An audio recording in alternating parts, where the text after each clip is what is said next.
বন্ধুরা, আজ আমি না আসেই পারলাম না।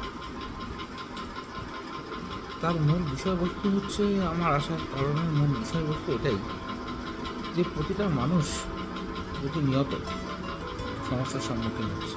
কিন্তু সেই সমস্যাটা তখন আরও বেড়ে যায় যখন সকালবেলা ওঠার পরে কোনো কাজে বেরোনোর সময় বা কাজে পৌঁছানোর পরে সেই কাজে যখন সে সাকসেস হয় না।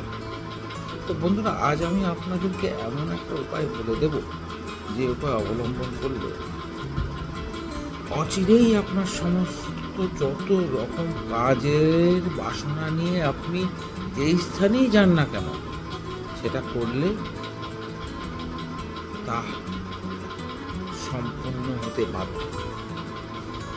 এই তন্ত্রের অনেক বড় এক পন্থা, যা চুটকিতেই আপনার করে নিতে পারবেন।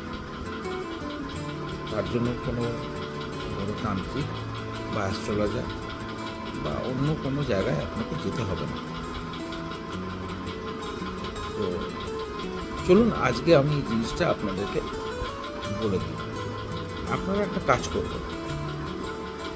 আপনারা যেদিন, ধরুন আজকে বেরোচ্ছেন সকালবেলা, তো বেরোনোর তার আগের দিন সন্ধেবেলা ঠাকুরের পুজো টুজো দেওয়ার পরে দোকান থেকে নুন ছাড়া সাদা বাদাম, কোনো খোসা যেন না থাকে, নিয়ে এসে রাখবেন।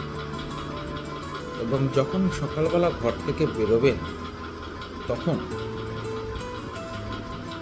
ওই বাদামটা চিবাতে চিবাতে যাবেন, এবং মুখের মধ্যে যেন লেগে থাকে, কোনো জল খাওয়া চলবে না।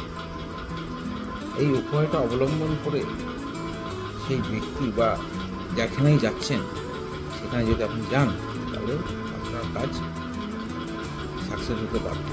এছাড়াও আর একটা নিয়ম পালন করতে হবে, তবে সেটা যদি জানতে চান আমাকে নিচে কমেন্ট করুন, সাবস্ক্রাইব করুন, শেয়ার করুন। পরের ভিডিওতে আমি সেটাও বলে দেবো।